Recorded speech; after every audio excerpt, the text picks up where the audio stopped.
Dan saya Edwin. Kami dari kelompok 7. Jadi di sini kami akan menyampaikan hal-hal terkait dengan kondisi gangguan mental. Selamat menyaksikan.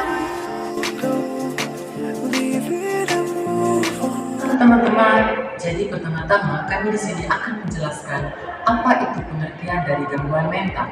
Gangguan mental adalah kondisi yang mempengaruhi cara berpikir, perasaan, serta suasana hati seseorang atau cara berperilaku seseorang, sehingga mengganggu fungsi sehari-hari dan kualitas hidup dari setiap individu maupun kelompok. Gangguan mental dapat berupa masalah emosional dan juga psikologis yang beragam, mulai dari yang ringan hingga berat, dan seringkali membutuhkan perawatan medis, psikologis, dan dukungan sosial. Baik, selanjutnya kami akan menjelaskan bagaimana seseorang itu dapat dikatakan memiliki kondisi kesehatan mental yang baik.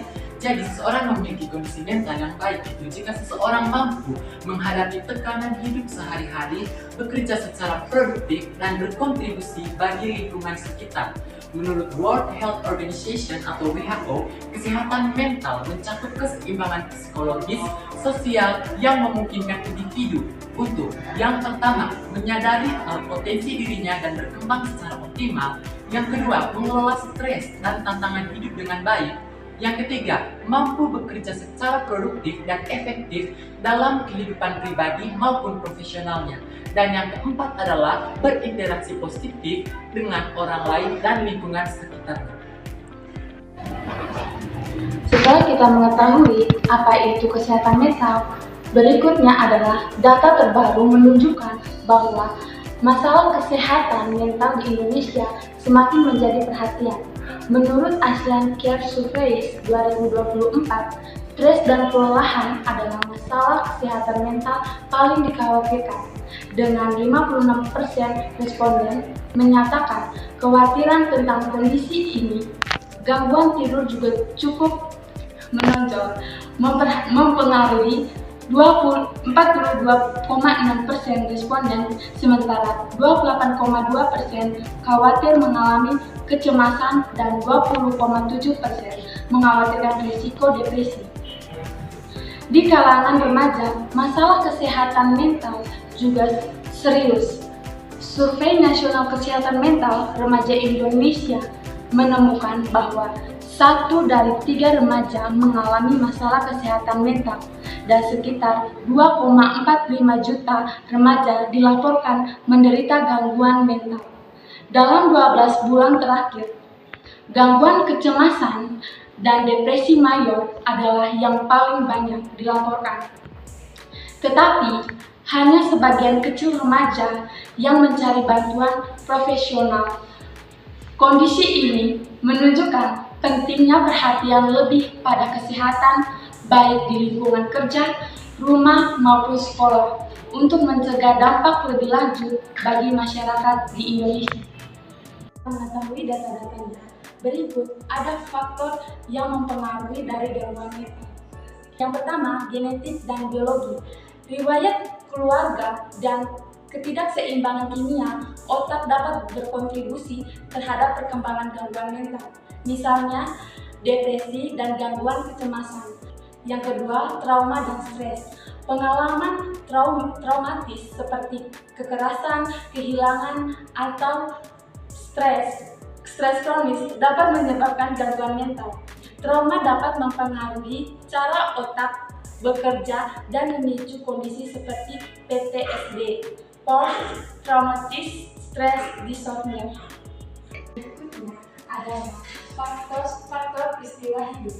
Peristiwa hidup seperti kegagalan, kehilangan pekerjaan, atau perubahan besar dan hidup dapat memicu gangguan mental peristiwa, dan ini dapat menyebabkan stres dan kecemasan yang berlebihan.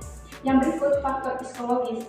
Faktor psikologis seperti kepribadian, pola pikir, dan persepsi diri dapat mempengaruhi risiko terkena gangguan mental. Yang berikutnya adalah faktor sosial. Faktor sosial dan lingkungan seperti dukungan sosial, pekerjaan, dan kondisi ekonomi juga dapat mempengaruhi perkembangan gangguan mental.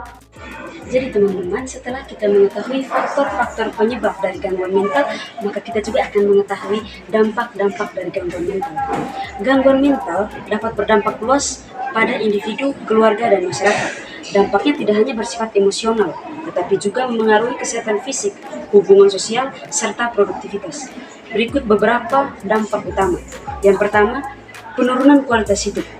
Penurunan kualitas hidup yang dimaksud adalah sulit menikmati aktivitas yang sebelumnya menyenangkan. Yang kedua, kesulitan dalam aktivitas sehari-hari. Klien tidak mampu bekerja, belajar, atau mengurus diri dengan baik. Yang ketiga adalah masalah kesehatan fisik. Gangguan mental dapat memperburuk kesehatan fisik, misalnya insomnia, sakit kepala, atau penyakit kronis. Dan yang terakhir, risiko bunuh diri. Risiko bunuh diri adalah gangguan berat seperti depresi atau bipolar, meningkatkan risiko pikiran atau tindakan bunuh diri. Jadi teman-teman, setelah beberapa dampak tadi, maka kita akan mencari cara pencegahan. Untuk mencegah gangguan mental, terdapat beberapa langkah yang dapat dilakukan untuk menjaga kesehatan jiwa dan emosional. Berikut adalah beberapa cara pencegahan efektif. Yang pertama, berhubungan baik dengan keluarga. Dukungan dari keluarga dapat memberikan rasa aman dan bahagia, serta mengurangi risiko konflik yang dapat memicu gangguan mental. Yang kedua, menjaga hubungan baik dengan orang-orang sekitar. Interaksi positif dengan teman, rekan kerja, dan komunitas sangat penting untuk kesehatan mental. Yang ketiga adalah mendekatkan diri dengan Tuhan. Ketenangan batin yang diperoleh dari praktik spiritual dapat membantu mengurangi stres dan meningkatkan kesejahteraan mental. Jaga pikiranmu seperti tubuhmu. Istirahatlah, lepaskan beban, dan beri dirimu waktu untuk pulih. Jaga kesehatan mental. Baik teman-teman, sekian video dari kami. Semoga bermanfaat. And see you next video. Terima kasih.